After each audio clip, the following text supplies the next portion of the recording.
Hello friends, in this video we'll be taking a look at the autosomal DNA results, predicted phenotype traits, and ethnicity calculator results of an Anatolian Neolithic farmer man from Barcin. His Y-DNA is G2A, nowadays a lineage very common in the Caucasus, and his mitochondrial lineage is K1A2. This is where he is from, you can see on the map, very close to the city of Barcin in Turkey. Now let's go ahead and explore his results with my trait predictor. We're gonna start with noshacot. So it looks like with noshacot, he is scoring a pretty high odds of blue eyes, but the highest odds of eye colors for him is hazel eyes and blue eyes with an amber center ring. Most likely his eye color is either hazel or blue with an amber center. There is a pretty significant likelihood of light brown eyes as well, but that's probably not the case. Chances are it's hazel or blue with an amber center.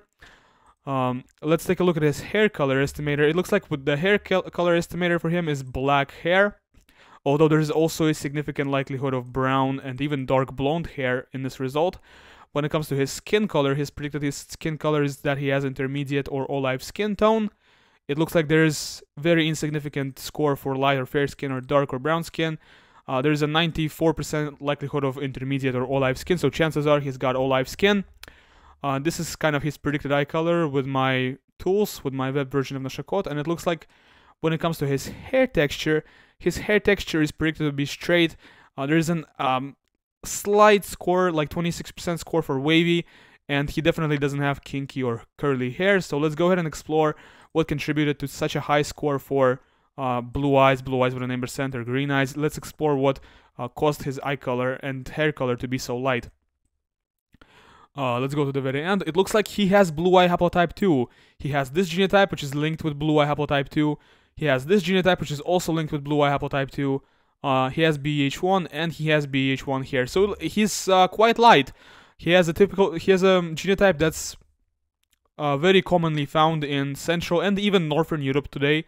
You will find people in Finland with similar genotypes to him. You will find people in Sweden or Ireland with similar genotypes to him. Plenty of people. He does not have BH3, he does not have blue eye haplotype 3, but overall he's quite light when it comes to his genotype in OCA2 and HERC2. I think if we look at his eye color estimator that only takes into account OCA2 and HERC2, we're going to see that he's got a lighter result for eyes than what we saw with noshacot. And indeed we see a lighter result. We see that he's got blue eyes here. Yeah, the highest score here is for blue eyes.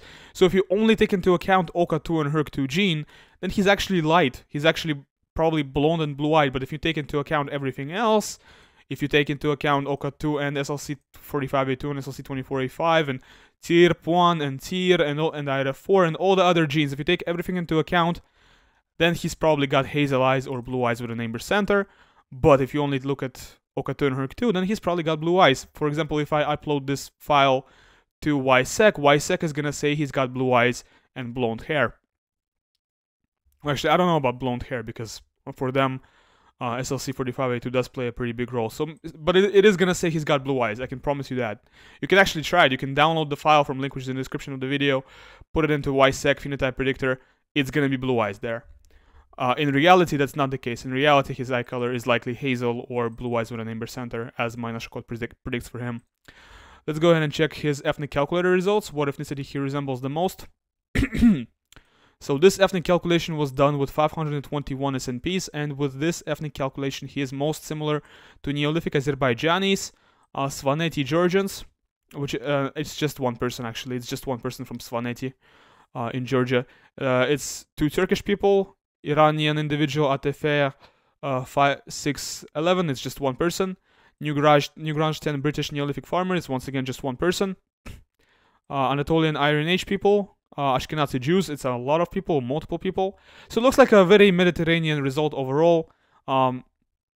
More Mediterranean than Southern European, I would say. Let's go ahead and check what he scores for the polygenic risk scores, and then we're going to move on to the monogenic stuff. So it looks like for the polygenic risk scores, he's scoring below average score for schizophrenia, below average score for type 2 diabetes, below average score for Alzheimer's, and a below average score for multiple sclerosis. Overall, really good. For cancer section, 0 risk variance out of 14 for breast cancer, really good to see. 17 out of 22 risk variance for testicular cancer, definitely not good to see. That's very, very high. We're going to explore that result a little bit. We're going to keep in mind testicular cancer. We're going to keep that in mind. 2 risk variance for celiac disease out of 10, which is kind of normal. 0 risk variance for GSS out of 10, kind of normal, and 4 risk variance for Crohn's disease out of 26, pretty normal once again. So the only thing we really have to look out for is testicular cancer. We're going to go ahead and explore what caused his result to be the way it is. First, we're going to start with the monogenic traits. It looks like he's got GG in COMT and GG in MAOA, so it looks like he's got a higher COMT and higher MAOA enzyme activity, quicker breakdown of dopamine, warrior genotype. So quicker breakdown of dopamine, which means lesser dopamine levels, which leads to disadvantages in memory and attention tasks, but advantage in stress resilience. It looks like he's got heterozygous genotype in the Pro-Phenetine Pro variation. He's also got heterozygous genotype in TAC1, so he does have one of the A1 alleles in TAC1, which leads to a significant reduction in the number of dopamine D2 receptor sites in the brain. Adding that together with the fact that he's got a reduction in the dopamine levels, less dopamine D2 receptor sites, and less dopamine levels, altogether that leads to an increased likelihood of stuff like alcoholism, Parkinson's, and ADHD. In this case, really heavy on the ADHD. But I don't necessarily test for ADHD. I don't have an ADHD score, polygenic score on my website. Maybe I will in the future. I don't know. So it looks like he does not have long form 5 HTT-LPR, and he's got short form 5 HTT-LPR just like most humans.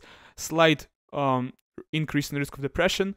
For lactose persistence, it looks like he does not carry the European lactose persistence mutation. If he took an ancestry test, they would say you're lactose intolerant. For the empathy gene, it looks like he's got 2 variants for higher levels of empathy, so he's not a sociopath. Really good to see.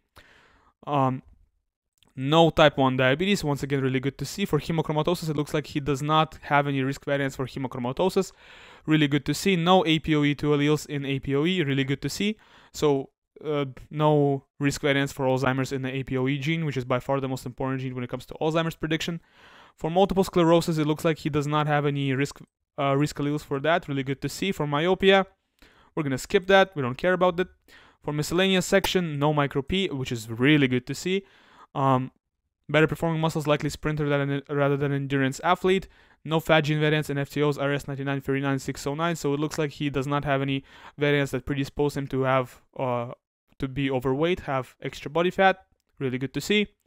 4x knee reflex, interesting. No variants for increased pain sensitivity in SCN9A, very typical stuff.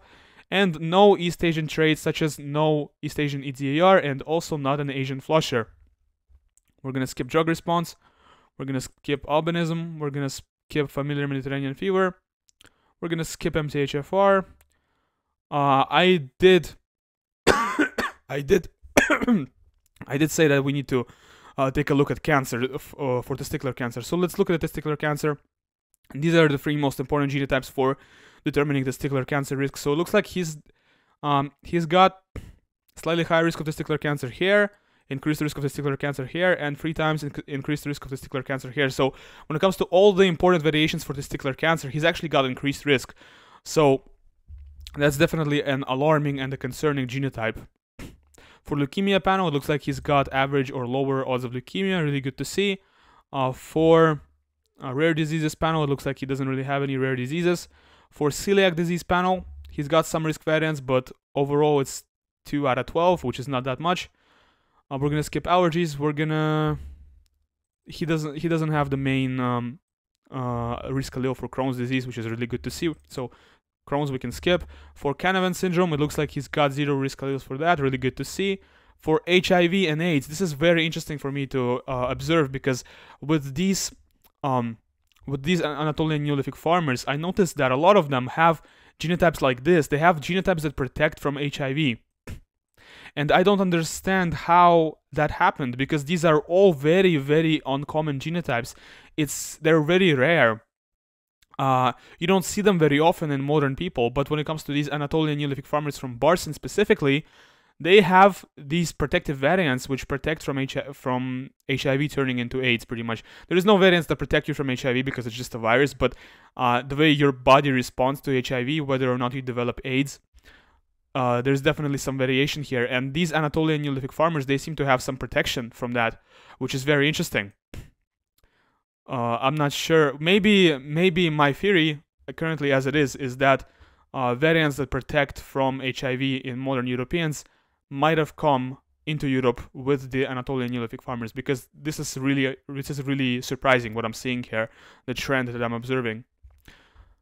well, leave a like and subscribe if you enjoyed.